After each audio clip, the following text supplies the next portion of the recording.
teman-teman semua dihadirkan ke sini karena pasti banyak pilihan kan ya sebenarnya, dari yang habis kuliah atau ada yang habis ujian, ada yang habis kerja, ada yang habis mungkin praktikum mumet dengan labnya dan lain sebagainya, dengan pekerjaan, kemudian memilih hadir di sini. Padahal kalau memilih rebahan bisa aja gitu kan. Kalau mau memilih main-main di luar sana kan banyak ya yang sedang main-main, pasti bisa juga. Tapi alhamdulillah Allah memilih dan menuntun jenengan semua untuk hadir di sini sebagaimana hadis riwayat Tirmidzi dan Abu Daud bahwasanya barang siapa berjalan menuntut ilmu maka Allah akan mudahkan jalannya menuju surga.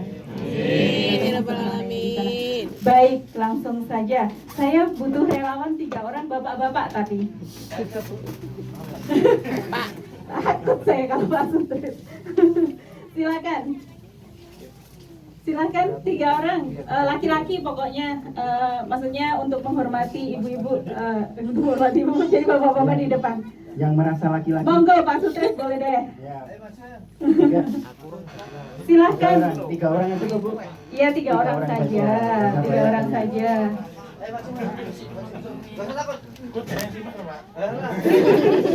Enggak dia apain kok, masa takut sama saya? Ayo diperintah komandannya. Ya, takut semua ini kalau udah Pak Sutris. Baik. Terima kasih Bapak sudah memilihkan 3 orang yang ada. Kok kerumunan ya jejer gini. Oke, saya boleh tanya dulu namanya Bapak siapa? Indro. Pak Indro. Bapak Mas. Mas? Oh, siapa Pak? Indro. Baik. Mas Riko. Rusdi. Mas Rusdi, oh saya mas semua, nggak apa-apa ya, biar muda gitu. Nah, oh masih muda memang. Jadi yang lain boleh minta ikut berdiri. Jangan dulu deh, jangan dulu. Saya beri instruksi dulu untuk yang ada di depan. Jadi saya minta relawan untuk memimpin senam. Tadi kan habis makan. Nah, kalau habis makan itu dipakai duduk, ntar naik ke atas. Ke atasnya kalau sampai ke mata bahaya. Langsung berat matanya begitu ya, ngantuk. Jadi supaya turun ke bawah memimpin senam, nanti ada iringan musik. Jenengan tugasnya sekarang pikirkan dulu 2 gerakan yang berbeda masing-masing orang, 2 gerakan senam yang berbeda nanti diikuti oleh yang lain. Jadi hari ini jenengan saya tasbihkan sebagai instruktur senam. Mumpung ada kesempatan perintah Pak Sutris.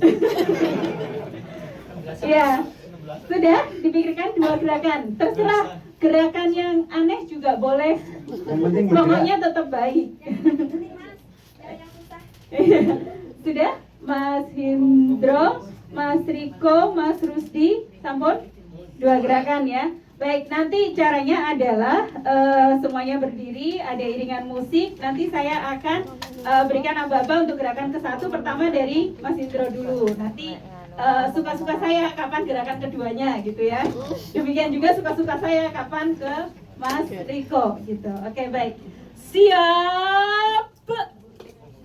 Kalau pakai kol-kol jawabannya harus pakai kol-kolan. Siap. Jawabannya sip. Bisa? Coba. Siap. Sip. Nah, siap. Tangannya harus begitu. Baik, silakan berdiri saja langsung. Musiknya siap Pak Arifin? Siap. Kelihatan ya yang instruktur di depan? Semuanya berdiri ya. Kalau mau cari tempat yang agak luang, boleh ya, hati-hati ada meja dan segala sesuatu. Baik, kita mulai dengan jalan di tempat dulu. Musiknya, oke. Agak keras sedikit bisa Pak, boleh Pak?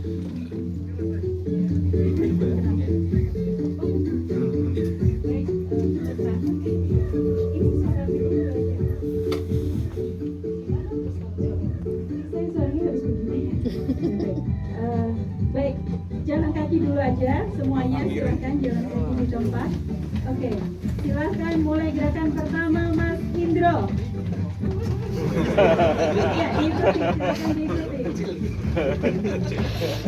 2, 3, 4, 5, 6.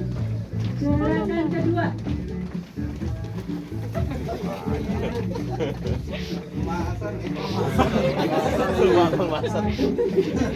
Hati-hati ya, sudah siang soalnya.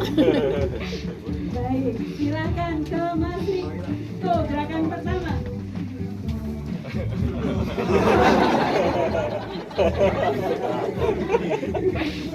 Ya, ya, diikuti saja. Insya Allah bermanfaat.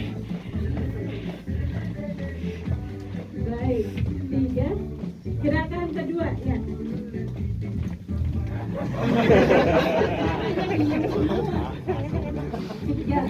4, 5, 6, 7, 8. Silakan Mas Rusdi. Boleh sambil agak maju dikit. Oh, tangan di pinggang. Kanan kiri ya. Oke, silakan gerakan kedua. Ini ketahuan angkatan berapa nih? 1,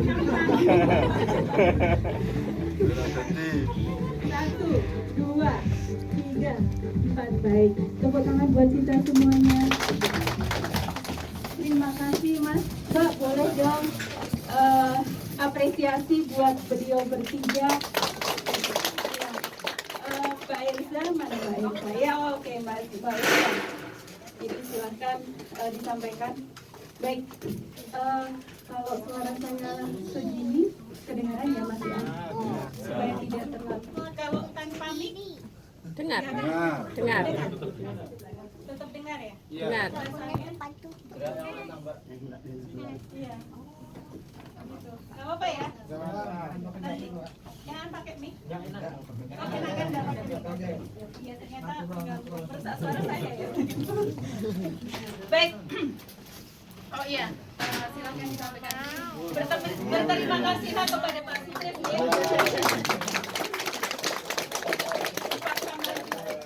Ya, urut. Baik. Iya.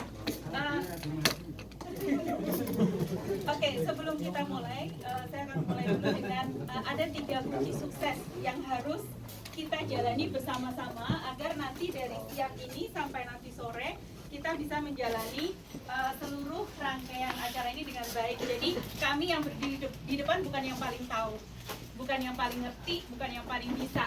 Karena itu nanti sangat perlu partisipasi aktif dari dengan semua. Untuk bisa berpartisipasi aktif ada 3 syaratnya. Syarat yang pertama adalah semangat. Karena itu kenapa tadi saya mulai dengan menyemangati diri saya sendiri gitu ya, walaupun saya ngeri gitu. Jadi semangat. Contoh semangat gimana coba? Saya minta semua berdiri di hitungan ketiga. Oh iya. Hebat memang jenengan. Ya. 1, 2, 3. Silakan duduk. Silakan berdiri lagi. Silakan duduk lagi. Silakan berdiri lagi. Silakan duduk lagi. Baik, terima kasih ya. Itu namanya semangat. Oh, gitu. Kesempatan saya. Ada ustaz-ustaz di sini, saya bisa juru-juru ustaz gitu ya. Juru-juru jawara-jawara. Baik. Ya, itu salah satu semangat supaya kita termotivasi semangat kita. Termasuk kalau saya bilang apa kabar? Jawabannya? Alhamdulillah. Baik. Nah, sekarang dijawabnya agak semangat. Dahsyat. Gimana? Apa kabar? Baik. Dahsyat. Apa kabar? Dahsyat. Apa kabar? Dahsyat. Enggak boleh keras ya. Kalau saya bilang siang, jawabannya adalah siang. Selamat siang, siang. Siang. Siang. Apa kabar? Dahsyat. Apa kabar siang? Dahsyat siang. Apa kabar? Apa kabar siang? Apa kabar? Dahsyat siang. Semangatnya rodok-rodok karena mikir jadinya. Baik, ya alhamdulillah itu semangat. Yang kedua, syarat yang kedua adalah konsentrasi. Kita coba cek konsentrasi kita. Saya boleh minta tolong tangannya ke depan begini. Bukan untuk bertanding, bapak-bapak mau diperhatikan. Jadi silakan tangan kanan kelingking keluar, tangan kiri jempol keluar. Nah, kemudian kalau saya hitung, hitungan 1 dipindah jadi begini, 1, Bisa. Ya. Ganti yang tangan kiri kelingking, tangan kanan dua sebaliknya lagi. Gitu ya. 2, 3, 4, 5, 6, itu nggak usah 7, 9,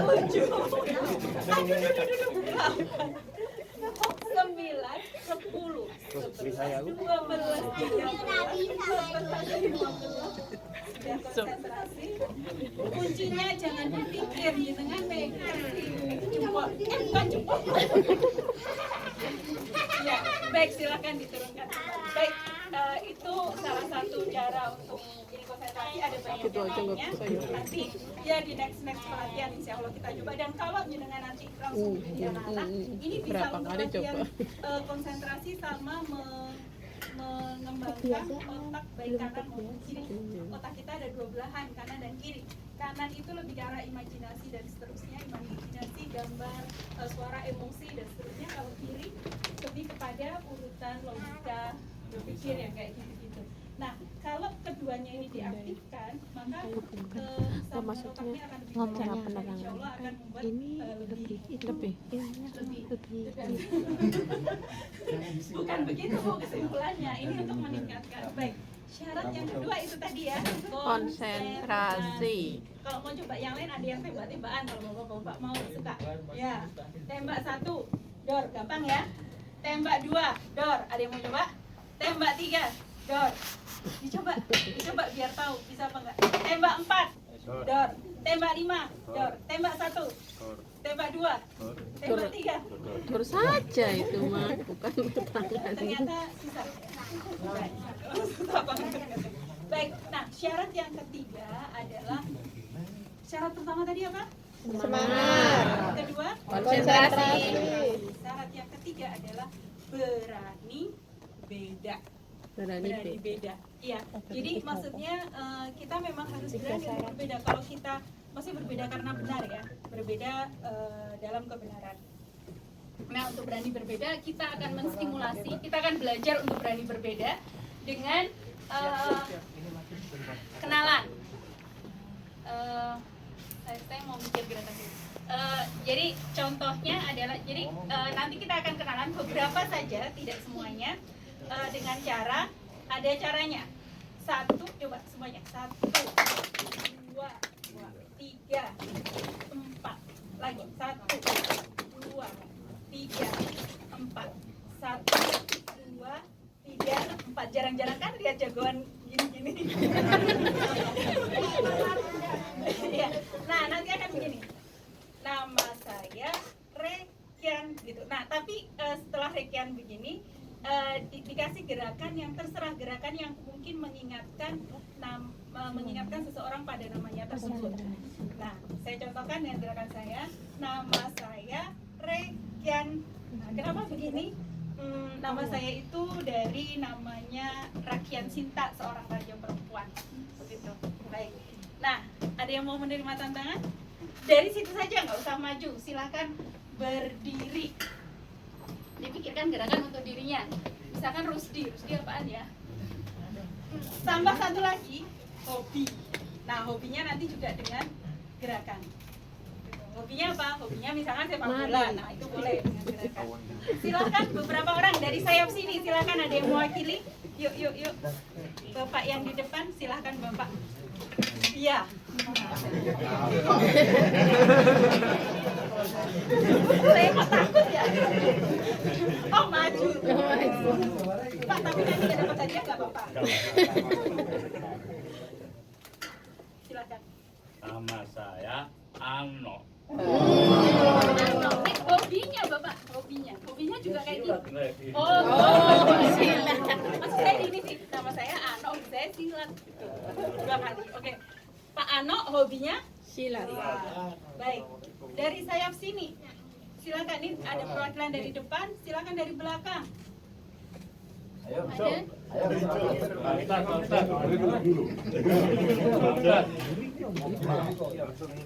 Masnya yang topinya terbalik.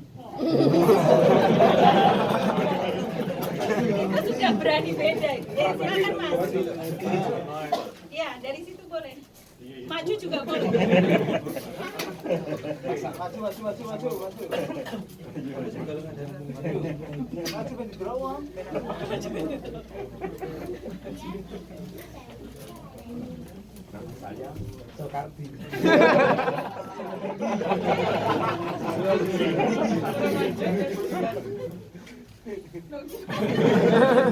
Ini kalau kayak anak ditawarin orang lain terus dia ke orang tua. Nama saya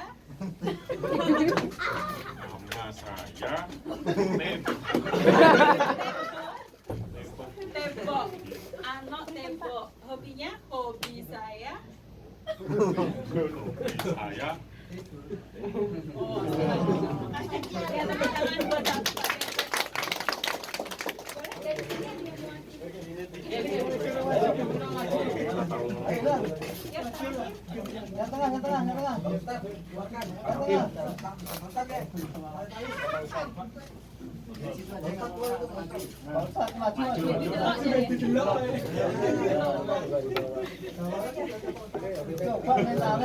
ini surat juga nanti. Hobinya ngelangi ya. Silakan. Nama saya Sobirin. silat juga ini. Baik, Pak Sobirin yang juga hobinya silat. Silakan. Terima kasih Pak Sobirin, Pak Anu, Pak Kebo, dan Pak Sobirin. Mas ya tadi semuanya, sekarang jadi Pak semuanya. Oke, baik. Ya, alhamdulillah itu insya Allah 3 syaratnya ya. Jadi selama perjalanan nanti sampai sore harapannya semuanya tetap bisa semangat mengikuti, semangat berpartisipasi aktif. Yang kedua konsentrasi. Kemudian yang ketiga adalah berani beda. Artinya berani mencoba sesuatu yang baru juga. Baik, kita langsung masuk ke materi pertama. Oh iya, nah karena tadi sudah kenalan sekalian ini dibagikan. Mohon maaf. Jadi ini ada kertas. Di sininya bisa ditulis nama panggilan saja, nggak usah nama panjang. Kalau bisa pakai spidol atau sesuatu yang tebal, nama panggilan saja. Terus di belakangnya sudah ada double tip. Silakan digeletak terus ditempel aja di sini. Ini salah satunya berani berbeda juga supaya kita mudah mengenal nama.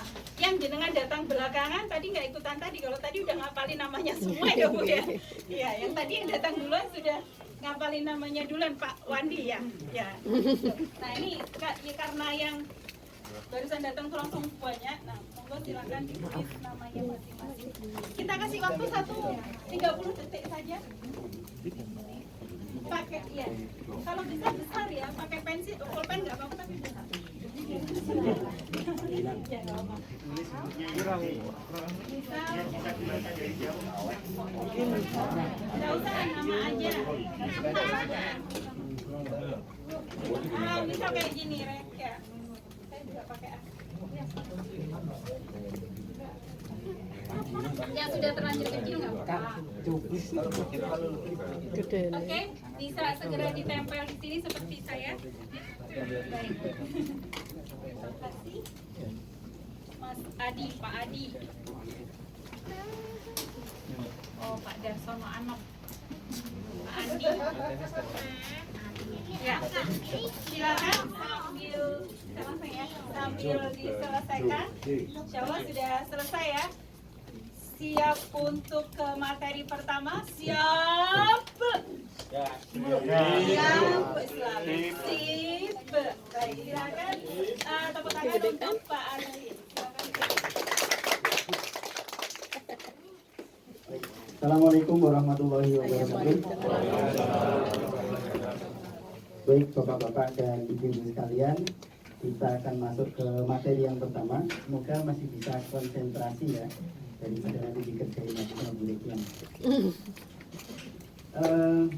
Karena tadi dengan sudah kenalan, saya juga mau kenalan. Next, ya, saya ingin memperkenalkan keluarga saya terlebih dahulu.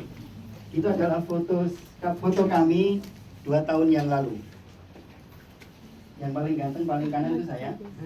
Tapi banyak anaknya Pak. Ya, ini saya. Ini saya. Kemudian ini anak saya yang nomor 1. sekarang sudah semester 1 kuliah. Bu, ketoke senom Pak anak kuliah. Pancen senom aku, Pak. Kemudian ini anak saya yang kedua, sekarang kelas 2 SMA. Ini anak saya yang ketiga, kelas 2 SMP. Ini anak saya yang keempat, kelas 6 SD. Ini anak saya yang ke-5, kelas 4 SD. Lahir 23 November 2002, kemudian 15 Juni 2004, 27 Februari 2007, 22 November 2008, dan ini 7 Oktober 2010. Saya kelahiran tahun, kira-kira kalau dari wajahnya kelahiran tahun berapa? 70. Nuake wong. Saya kelahiran 79. Adikku. Milu itu kan. Kemudian saya di sini wakilnya atau sekjennya dari Pak Sutris, beliau ketua KMT dan saya sebagai sekjen KMT. Aktivitas keseharian sebagai mahasiswa di Chongyang Tase di Chongli National Central University, dan kalau di Indonesia saya sebagai dosen di Fakultas Teknik Universitas Negeri Yogyakarta. Di antara bapak atau yang hadir di sini ada yang masih belum menikah? Banyak. Wah, kok banyak? Banyak? Oh, banyak. Padahal ini pelatihan untuk mendidik anak. Terus anak siapa yang harus dididik? Oh, calon. Oh, siap. Ada yang sudah menikah tapi belum punya anak? Satu. Sudah menikah belum punya anak. Yang sudah punya anak satu? Sudah punya istri? Sudah punya suami toh berarti? Punya istri. Anak satu, anak dua, anak tiga. Ada yang punya anak tiga? Oh, belum. Anak 4? Alhamdulillah. Anak 5? Berarti saya masih pemecah rekor. Baik. Jadi seberapapun anaknya disyukuri, itu adalah amanah kita. Next. Baik, saya akan memulai dari konsep yang paling dasar di dalam keluarga, di mana, dan alhamdulillah hari ini yang hadir bapak-bapak, mas-mas, yang calon suami dan calon bapak di contohnya. Harus kita pahami bersama-sama bahwa suami atau ayah atau di dalam keluarga itu, jenengan yang laki-laki itu adalah sebagai pemimpin. Ojo kalah karo bojone, ojo kalah karo sing wedok. Tapi bukan itu konteksnya. Di surat An-Nisa ayat 34 Allah berfirman, "Ar-rijalu a'udzubillahi minasyaitonirrajim, ar-rijalu qawwamuna 'alan nisa." Jadi kaum lelaki itu memang sudah ditakdirkan oleh Allah sebagai pemimpin bagi kaum wanita. Termasuk di dalam keluarga. Jenengan yang laki-laki sebagai suami, sebagai ayah nantinya adalah sebagai pemimpin di dalam keluarga. Ini harus dipahami oleh kedua belah pihak, baik si istri maupun si suami. Si suami harus memang berperan sebagai pemimpin. Pemimpin itu tegas, orang ingah-ingih, orang ingah-ingih itu bahasa ininya harus tegas, maksudnya harus memang punya wibawa. Jangan apa-apa bojone dijoki. Berani. Nah, gagah berani kalau kata Pak Sutris. Jawara itu harus gagah berani. Itu. Termasuk di dalam urusan keluarga harus gagah berani, harus berwibawa, mengambil peran sebagai pemimpin. Pemimpin itu ya, pemimpin bisa memang posisi di depan kalau kita yang ingat sosok tulodo, ing masih mangun kaso, tuturi harmoni. Orang Jawa semua lagi. Aku orang Jawa, aku Indramayu. Emang Indramayu itu Jawa mana, yo? Jawa Indramayu. Oke. Jadi suami atau ayah itu adalah pemimpin, dan ini harus si istri, si ibu juga harus memahami bahwa dia itu adalah bagian dari yang dipimpin. Jangan merasa karena sudah punya penghasilan sendiri, Pak aku yang dibayar dewe, rasa diatur-atur. Tidak bisa. Kalau jenengan sudah bersepakat sebagai pasangan suami istri, maka harus mengakui bahwa suaminya itu adalah sebagai pemimpinnya.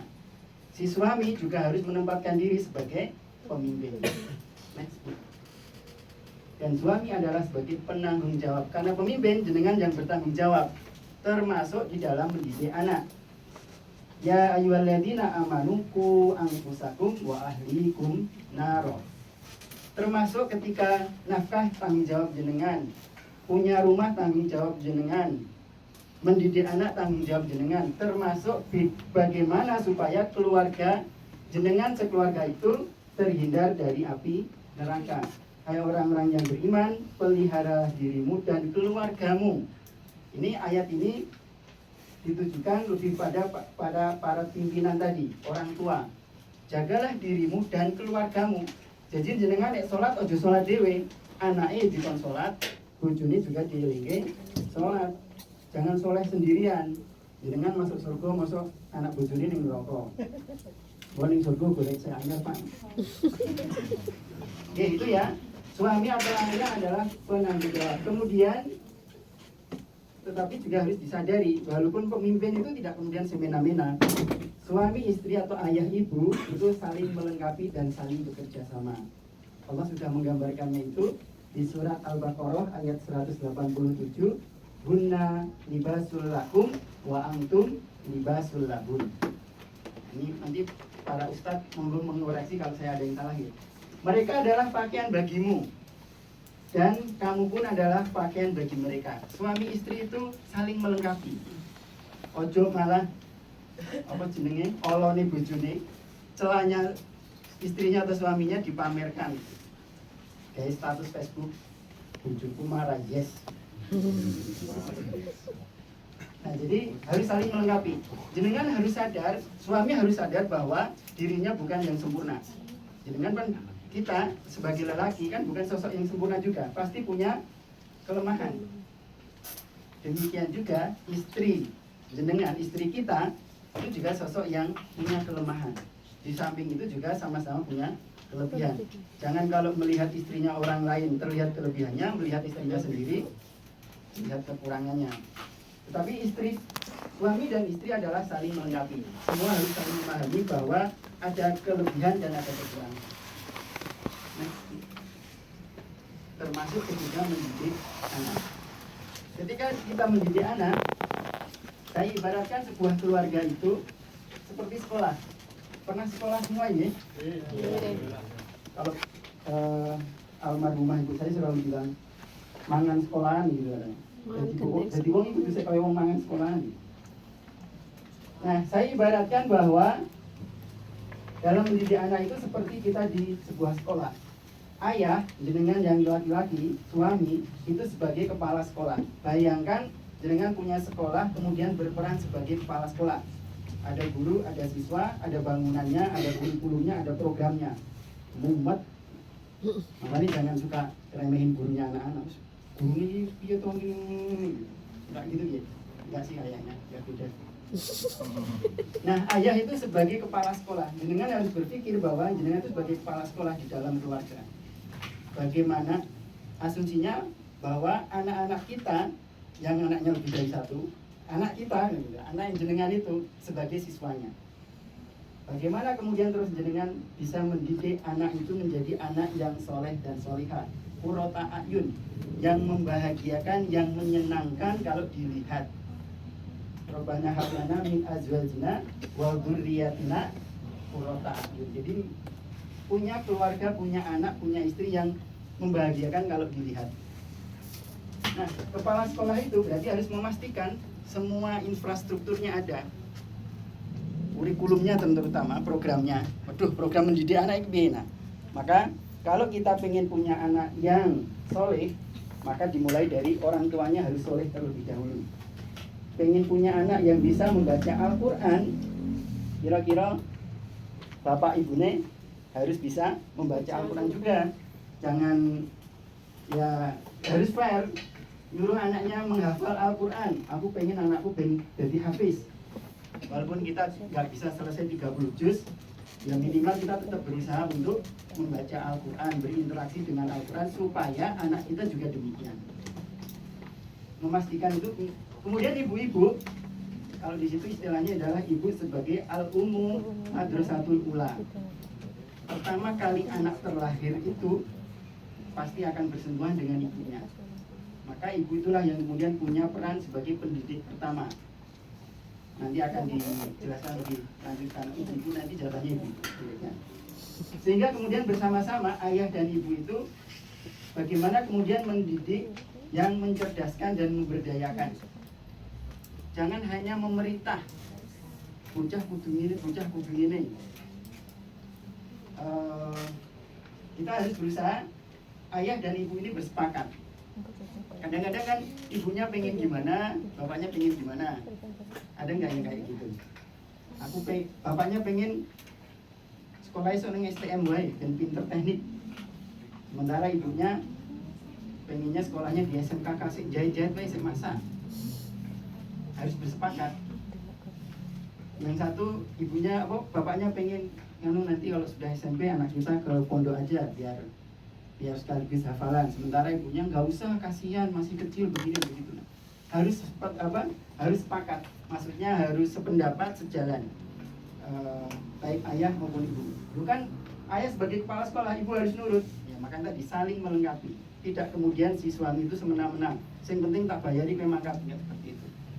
Ya kalau di kerjaan mungkin jenengan sebagai mandor misalnya bisa berperan begitu, tapi kalau di keluarga kadang-kadang berperan sebagai mandor perlu, tapi juga harus berperan support, memberi dorongan, harus memberi kesempatan. Next. Nah, anak itu bisa bermacam bisa bermacam kedudukan terhadap kita. Bisa sebagai anugerah. Ibu-ibu atau ada saudara-saudara kita, ada teman-teman kita yang mungkin sudah menikah lama, mungkin 3 tahun, 4 tahun, 5 tahun, bahkan mungkin 10 tahun, tapi belum dikaruniai anak. Artinya itu belum mendapatkan anugerah. Ibu dan bapak yang sudah mendapatkan anugerah maka harus dirawat dengan baik. Orang lain tuh loh yang pengen punya anak harus terapi, harus bayi tabung, harus dan lain sebagainya. Biayanya berapa? Pernah dengar cerita saudara-saudara kita atau teman jenengan yang melakukan terapi pengen punya anak? Biayanya kan banyak loh, harus beginilah, harus begitu. Akhirnya mungkin udah salah satu keluar kerja deh, ayah aja yang kerja, ibu di rumah biar ini. Mereka sampai mengorbankan pekerjaan demi mendapatkan anugerah anak. Maka jenengan yang sudah punya anak, bagaimana merawat anak itu sebaik-baiknya. Walaupun ada juga yang belum diharapkan anaknya sudah muncul gitu. Ada ya? Ada, belum waktunya loh, kok malah sik. Baik, kemudian anak itu sebagai nikmat, sebagai anugerah, sebagai nikmat. Salah satu kenikmatan kebahagiaan, sumber kebahagiaan di dalam keluarga itu ketika di dalam keluarga itu kemudian lahir anak. Orang selalu bilang keluarganya menjadi lebih sempurna ketika kemudian memiliki momongan. Anak juga sebagai amanah, sebagai titipan. Ini juga harus dipahami, anak itu sebagai titipan. Jenengan kira-kira yang dimaksud barang titipan itu yang gimana? Pak atau Mas Wandi? Jenengan kalau jenengan kira-kira yang dipahami tentang barang titipan itu yang gimana? Titipan itu punya kita bukan? Bukan. Terus yang bagaimana? Ya, harus dijaga. Harus dijaga dengan baik. Pak Indra. Ya, titipan itu yang bagaimana? Titipan itu adalah seperti barang yang suatu saat akan kita kembalikan. Suatu saat bisa kembalikan. Jadi amanah anak itu sebagai amanah, sebagai titipan dari Allah Subhanahu wa taala. Jadi harus kita jaga dan sewaktu-waktu kita harus siap kalau Allah memanggilnya. Kok ngeri ngono, Pak? Saya kasihkan gambaran tukang parkir.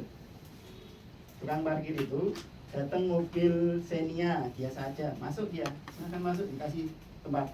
Datang kemudian BMW, sama juga ya, kasih tempat.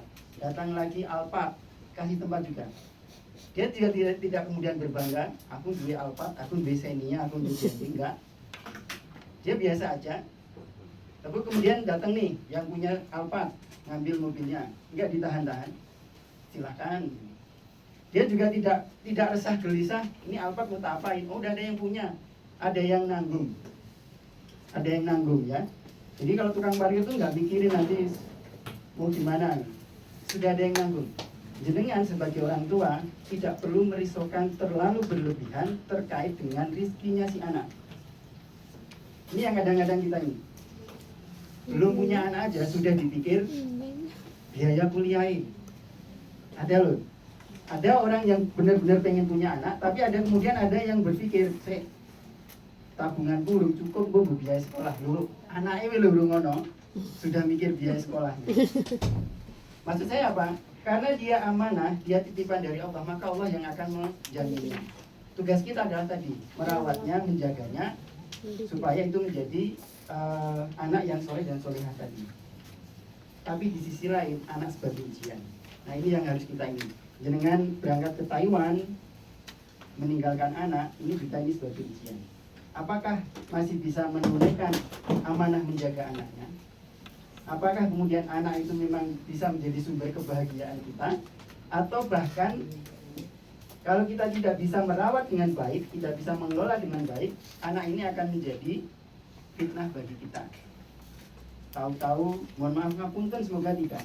Tahu-tahu kemudian masuk berita patroli, ketangkep gara-gara pakai narkoba. Anak isopo kayak disebut siapa? Orang tuanya. Ya anak isopo toh, anaknya anu. Tapi kalau kemudian maju ke panggung dapat ranking 1, ya anak isopo ini disebut siapa? Orang tuanya. Ibunya gitu ya. Orang tuanya juga ya, alhamdulillah. Anak isopo toh kuwi next. Nah, secara umum, secara garis besar, ini saya kutipkan dari Al-Quran. Apa yang perlu kita sampaikan ke anak kita? Ini saya sampaikan secara garis besar saja. Yang pertama, hal yang penting juga dikenalkan adalah bagaimana kita menanamkan dasar keimanan, akidah. Menanamkan dasar keimanan. Kalau di situ, di surat Luqman ayat 13, dan ingatlah ketika Luqman berkata kepada anaknya, hai anakku, janganlah kamu mempersekutukan Allah. Sesungguhnya mempersekutukan Allah itu adalah benar-benar kezaliman yang besar. Jadi salah satu kewajiban kita ketika mendidik anak adalah menanamkan dasar keimanan. Kalau dia keimanannya sudah baik, kita tinggal ke Taiwan, insya Allah aman-aman saja. Tapi kalau dari awal tidak kita kenalkan dengan dasar keimanan, nah ini nanti yang akan merepotkan kita sendiri. Kemudian yang kedua, mengajarkan kepada mereka untuk mampu membedakan hal baik dan hal buruk. Saya kutipkan dari sini. Hai anakku, sesungguhnya jika ada sesuatu perbuatan sebesar biji sawi dan berada dalam satu batu di langit atau di dalam bumi, niscaya Allah akan mendatangkan atau membalasnya. Sesungguhnya Allah maha halus lagi maha mengetahui. Kita harus tanamkan kepada anak kita bahwa kita itu selalu diawasi oleh Allah. Yang sekecil apapun Allah akan mencatat kebaikan, akan dibalas kebaikan, keburukan juga akan diberikan balasannya. Ini harus kita pahamkan ke anak kita. Kenapa? Nanti akan kita meninggalkan mereka di Indonesia, kita kerja di sini, mereka di Indonesia, itu akan dengan nyaman. Kenapa? Sama-sama paham, dasarnya adalah keimanan. Kalau anak itu sudah dasarnya keimanan, insya Allah komunikasinya juga enak. Di telepon udah sholat, sudah. Kita tidak perlu curiga, kalau tenang orang. Karena kadang-kadang kita selalu membawa curiga ke anak.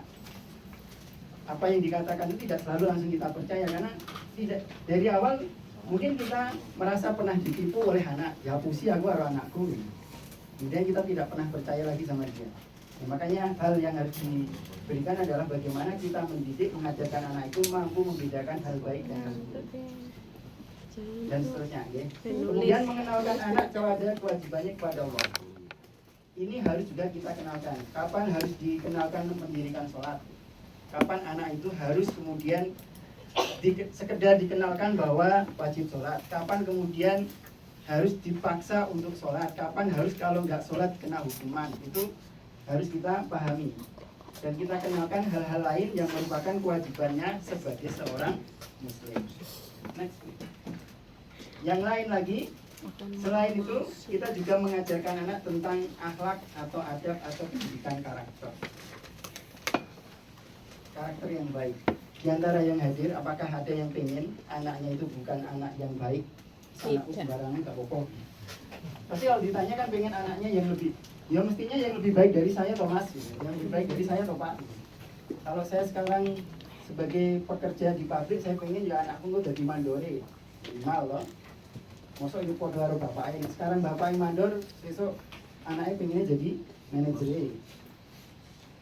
Atau minimal malah jadi lopan gitu. dengan cerdas. Kita pasti pengen anak yang lebih baik dan itu harus berkarakter, harus mandiri, harus bertanggung jawab. Dimulai dari mana? Dimulai dari ayah dan ibunya yang mengajarkan, mengenalkan. Next, Bu. Nah, ini nanti akan mulai masuk ke hal yang lebih teknis. Di antara yang hadir, Ibu dan Bapak, seberapa sering dengan berkomunikasi, Kak? Yang gaji anaknya 4, nih, Pak Sinten. Gak kelihatan, aku tak mendekat dulu. Pak Madi, seberapa sering dengan menghubungi anak ini? Anak yang paling gede umur berapa, Pak? Umur 16, yang nomor 2 14, nomor 3 11, nomor 4 9.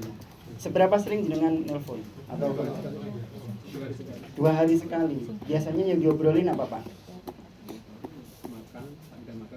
Udah makan belum? Oh, iya. Kalau nelpon yang anak nomor 1 yang 16 tahun, yang ditanyain apa? Belajarnya. Kalau yang nelpon yang berapa tadi? 9 tahun? Tadi main enggak? Oh, main enggak gitu. Oke. Ya, nanti kita bahas.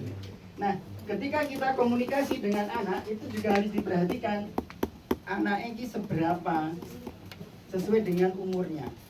Obrolannya itu sesuai dengan umurnya. Gaya ngobrolnya juga sesuaikan dengan umurnya. Kalau yang umur 16 tahun, ya nanti ininya gimana? Nanti kita bahas lebih lanjut. Intinya adalah bagaimana kemudian kita berkomunikasi mendidik anak itu ya sesuai tahap perkembangannya. Jangan dipukul rata. Jenengan aja belajar jurus kan ada tingkatannya toh. Sabuk putih, sabuk ini apa mawon Pak Tris? Oh iya. Saya sudah sabuk hitam loh Pak. Oh hitam itu paling bawah. Oh iya tapi tak ganti wes itu paling atas. Oke, jenengan belajar silat aja kan sesuai jurusnya toh. Tidak tiba-tiba langsung diajari yang harus waduh nggak tahu saya jurus apa. Belum waktunya. Ya, belum waktunya. Ajian serat jiwa gitu. Nanti langsung apa? Lampah lumpuh. Sama ketika kita mendidik anak, berkomunikasi dengan anak juga sama. Sesuaikan dengan tahap perkembangannya. Ketika masih bayi, masih digendong-gendong, ibunya harus banyak ngobrol. Kenapa tadi dikatakan ibu itu pertama? Ibu itu memang harus, ya ibu itu, wanita itu ditakdirkan untuk memiliki kemampuan berbicara yang lebih ketimbang laki-laki. Saya tidak katakan cerewet ya, tapi memang wanita itu punya kemampuan punya kelebihan berbicara lebih. Dan itu anak kecil itu kenapa dia memang sebaiknya lebih dekat dengan ibunya ya karena supaya kosakatanya juga makin banyak. Makanya kalau ibu gendong anaknya itu kan apapun diobrolin, diomongin loh. Kayak anaknya sompole, mahali dia ya anaknya. Dan seterusnya. Jadi pada poin ini adalah itu. Berkomunikasi sesuai tahap perkembangan. Tadi akan dijelaskan lebih lanjut oleh Bu Rekan. Next, permasalahannya, jenengan kan meninggalkan anak di Indonesia sementara jenengan di sini. Terus iye. Di sini saya katakan terpaksa. Dengan sini terpaksa apa dengan senang hati berangkat ke Taiwan. Terpaksa. Senang hati. Yeah. Terpaksa dengan keadaan. Jadi kalau kemudian salah satu di antara orang tua, ayah atau ibunya itu salah satu berangkat ke Taiwan, ada yang dua-duanya di Taiwan, bapak dan ibu dua-duanya di Taiwan, kemudian anak di Indonesia, ada yang demikian. Oh, jadi nggak Pak?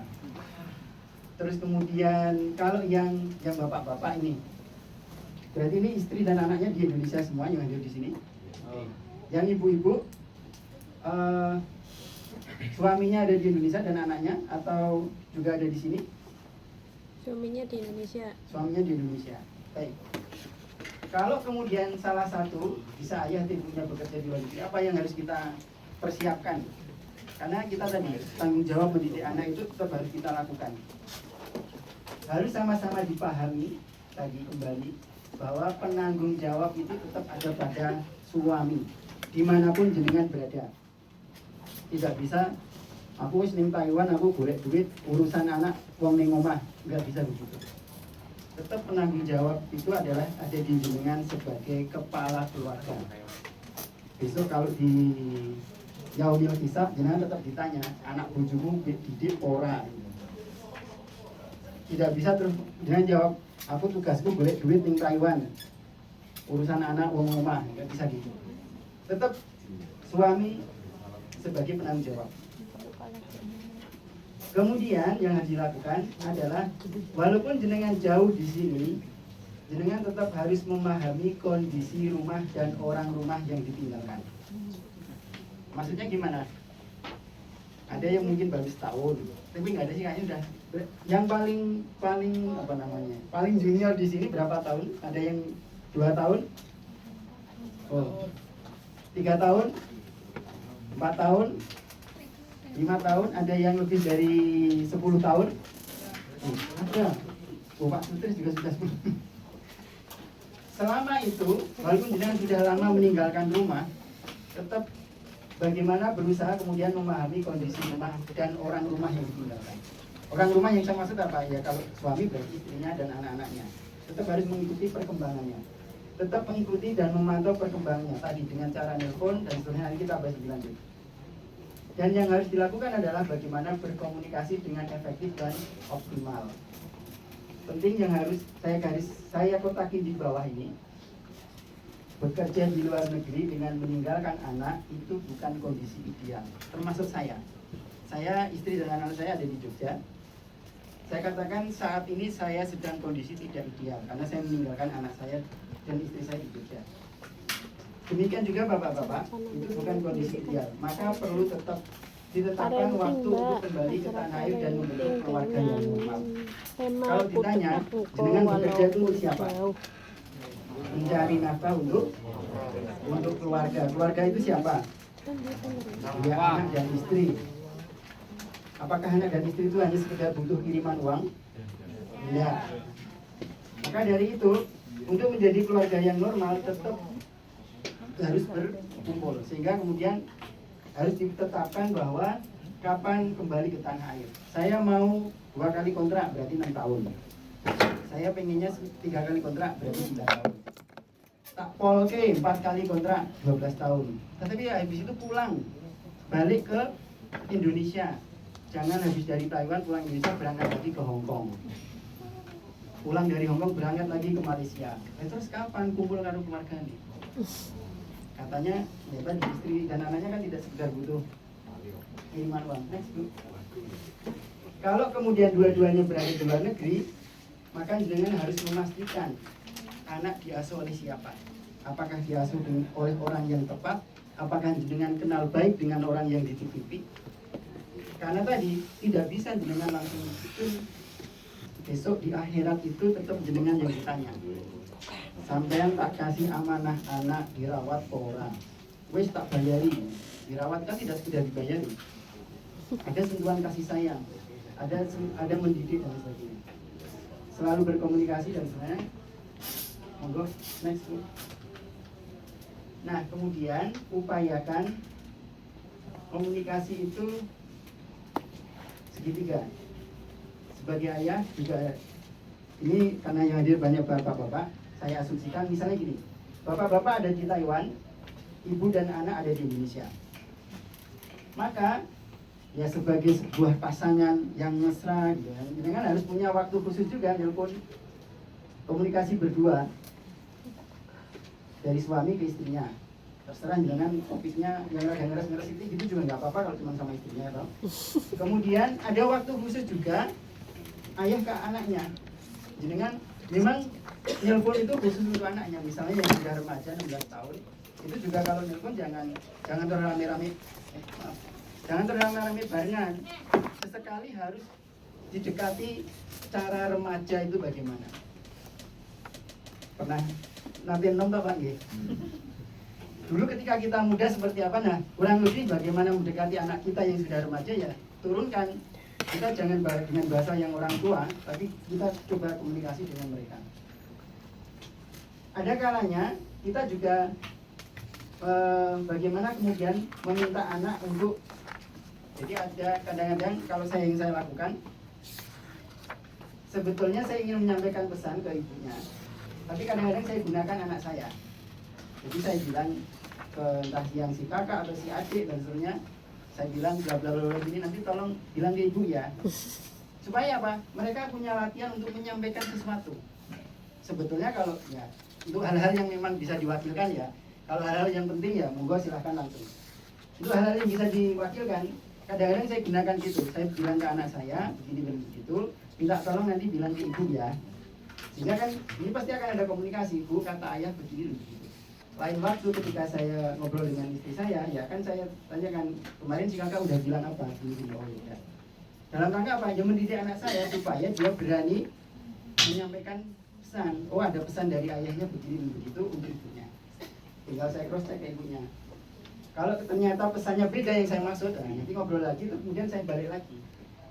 Makanya tadi dikatakan benar, tidak sekali jadi. Intens. Rasa sempet pak, lembur terus. Masa iya lembur 24 jam. Sabtu minggu lembur, ring station Taichung. Ya, kemudian komunikasi itu tidak sekedar bicara ibu dan bapak. Tidak sekedar pokoknya asal nelpon. Tadi yang dikatakan wis mamurung, bijimu piro. Besok lagi jam 12 ditelepon lagi wis mamurung. Besoknya lagi telepon lagi wis mamurung iwake opo. Ya lama-lama anak bosen. Begitu diangkat belum ditanya, aku wis bar maem Pak. Karena udah kadung hafal. Maka harus divariasi, maka kemudian namanya komunikasi tidak sekedar bicara, dengan harus punya sesuatu target tadi, ngajarin anak untuk berani menyampaikan pesan. Maka tadi yang saya contohkan dengan cara tadi, saya menyampaikan sesuatu ke anak untuk disampaikan ke ibunya, tinggal saya nanti cross check ke ibunya. Kalau masih belum berhasil ya tinggal beberapa kali harus diulangi. Sehingga komunikasi adalah bagaimana sebuah upaya dan cara agar pesan itu tersampaikan dan tujuan tercapai. Banyak caranya, kadang-kadang memang kita harus perintah, tapi tidak selalu. Jangan selalu anak itu diperintah terus, apalagi kalau yang udah remaja Pak ya. Perintah terus sampai ngangkat telepon pun nggak mau. Kalau di telepon nggak diangkat-angkat, nanti kalau di chat, iya Pak, ini ngapunten Pak tadi gini, alasannya banyak. Cerita teman saya ada yang begitu, anakku loh tak telepon atau belum ngangkat. Karena mungkin kebanyakan diperintah. Tapi kadang-kadang juga harus sebagai bapak jenengan harus tampil sebagai seorang leader yang memang tegas, tapi di waktu yang tepat. Jangan selalu nelpon mesti perintah terus. Support, kita mendukung. Anak kita pengen apa, digali keinginannya. Pengen sekolahnya, aku nggak pengen yang pondok Pak, aku pengennya begini. Ya monggo digali terus. Kalau kita masih bisa mengarahkan, diarahkan. Kalau enggak, ya monggo pokoknya itu diskusi. Diberi kesempatan, anak itu juga perlu diberi kesempatan. Sama kayak jenengan sedang latihan jurus ketiga. Kalau cuma diceritani, diperintah tok, nggak disuruh kesempatan maju, silahkan praktekkan jurusnya, nggak bisa. Lain kesempatan, kemudian diberi kesempatan untuk tanding sesama yang jurusnya jurus 3. Lain waktu lagi dikasih kesempatan yang tanding dengan jurusnya yang lebih tinggi, kan gitu toh? Sama anak kita juga begitu, dengan treatment yang berbeda-beda. Tidak kemudian bendino diperintah terus. Melatih tanggung jawab. Yang anaknya lebih dari satu ini masih bisa. Kakaknya kasih tanggung jawab, Mas minta tolong nanti PR-nya adik dicek ya. Jadi anak saya 5 Pak nih. Jadi kalau sekarang online itu saya biasanya memberdayakan anak saya yang sudah kuliah. Kalau misalnya pelajaran apa gitu, Mas itu si kakak minta tolong tadi nanya ini. Sudah ayah kasih tahu sih tapi khawatir belum paham. Saya memberdayakan anak saya, memberi kesempatan tanggung jawab. Dan juga memastikan, komunikasi itu memastikan yang jenengan sampaikan dia sudah paham belum. Dan seterusnya. Waktu saya kayaknya sudah nggak ada. Ketika menelpon harus attend, harus hadir. Maksudnya gimana gitu? Ada nggak? Pernah nggak jenengan telepon ditaruh video call?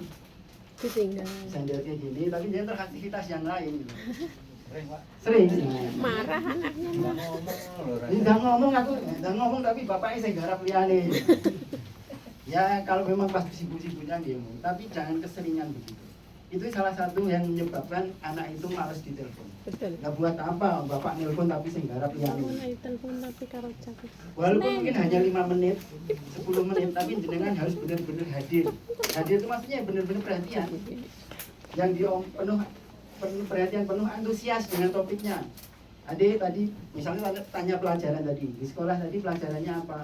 iya Pak ini apa, iya tentang topik tentang hewan. Nah, ini kan gali lagi, hewan apa yang dipelajari? Hewan yang ini hewan berkaki 4. Loh, kaki 4 itu contohnya apa? Dan seterusnya. 5-10 menit udah cukup sebetulnya, asal kita benar-benar hadir. Jadi di siang hari dengan kalau kerja full atau ada istirahat Pak? Ada istirahat ya? Istirahat makan. Dan siang itu biasanya berapa lama istirahat? 1 jam? 1 jam. Tidur? Dipakai tidur? Makan? Maka sebetulnya dalam waktu 1 jam jenengan bisa nelpon anaknya 5 atau 10 menit tadi. Asal jenengan hadir penuh tadi, antusias. Sapaan pembuka yang variatif. Ojo ngger nelpon terus mangan urung gitu. Ganti sesekali ganti. Nanti dipikiri lah. Terjadi dialog bukan cerita. Satu arah. Jenengan harus ini. Waktu ini kalau ini nggak tahu nanti monggo. Kalau saya biasanya yang saya lakukan waktu atau jadwal itu saya variasikan. Tidak selalu siang hari terus juga tidak. Kadang-kadang pagi juga tak telepon.